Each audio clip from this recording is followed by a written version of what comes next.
High, আমি বিশ্বজিৎ। আপনারা দেখছেন বিশ্বজিৎ মাই কিচেন। আজকে আমি বানাচ্ছি ফুড রাবড়ি। চলো দেখে নিই আজকের এই রেসিপিটা। তো এর জন্য আমি কিছু ফ্রুট নিয়ে নিয়েছি, মিক্সড ফ্রুট। আপনারা আপনাদের পছন্দ মতো নিতে পারেন। তো এর মধ্যে টক জাতীয় কিছু ফ্রুট ইউজ করব না। তো এর মধ্যে নিয়েছি, ফ্রুটের মধ্যে আঙুর নিয়েছি, চেরি 2-4টে নিয়েছি, খেজুর নিয়েছি, আপেল নিয়েছি, আনার নিয়েছি, বেদেনা আর কলা।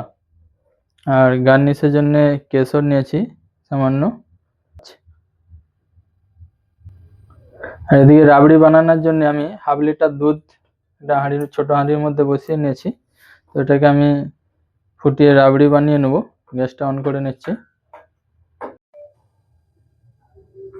দুধটা এইভাবে ফুটতে থাকবে, তার মধ্যে এরকম হাতা দিয়ে বা এরকম কাঠের খুন্তি দিয়েও কন্টিনিউ চালাতে হবে।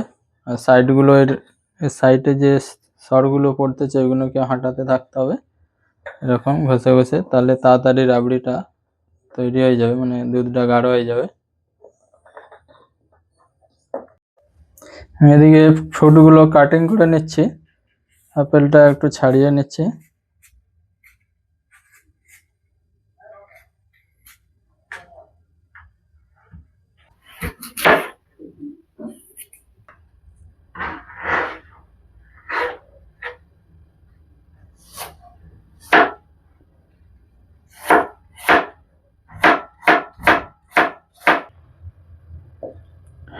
এলাচ 3টে আমি থেতো করে এই দুধের মধ্যে দিয়ে দিচ্ছি।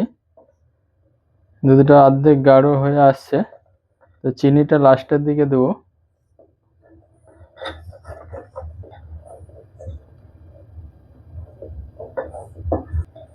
এই ফুড রাবড়িটা এই গরমের সময় খুব সুন্দর লাগবে ঠান্ডা করে খেতে, মানে গরমের সময় আইসক্রিমের মতনই ফিলিং আসবে, সুন্দর খেতে লাগবে।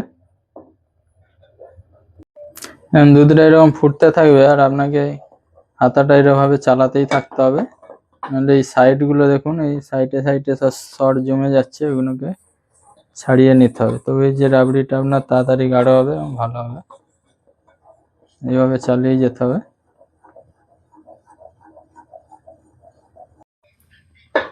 তো এবার আমি চিনি দিয়ে দিচ্ছি। দুধটা অর্ধেক গাঢ় হয়ে গেছে।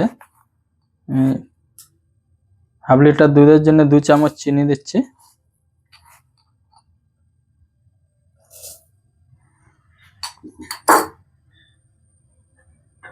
দিয়ে এটাকে মিক্স করে নেব।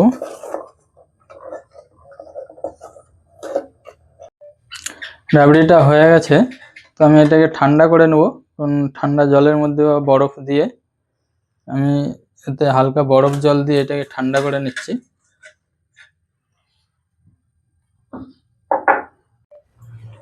রাবড়িটা ঠান্ডা হয়ে গেছে, তারপর আমি এই ফ্রুটগুলো চপ করে নিয়েছি, এর মধ্যে রাবড়িটা ঢেলে নেব।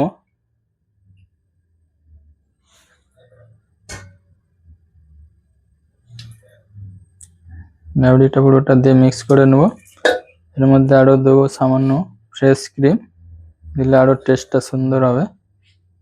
আর দেবো হালকা গোলাপ জল, আপনারা চাইলে ভ্যানিলা এসেন্সও ইউজ করতে পারেন।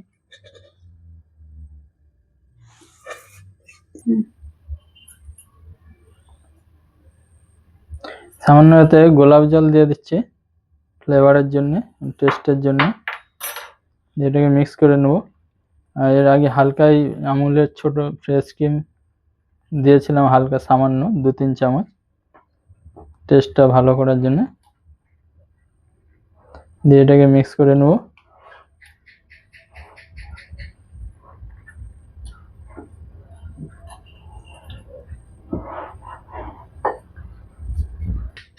এই ফুড রাবড়িটা ঠান্ডা খেতেই ভালো লাগে, ঠান্ডাই খাওয়া উচিত।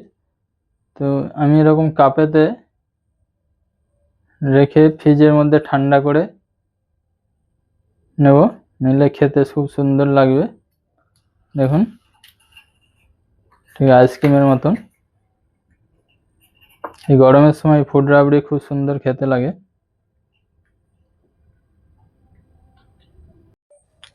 এই ফুড রাবড়িগুলো কাপের মধ্যে ঢেলে আমি গার্নিশ করে দিয়েছি। দেখুন কি সুন্দর লেগেছে দেখতে, খেতেও খুব সুন্দর লাগে।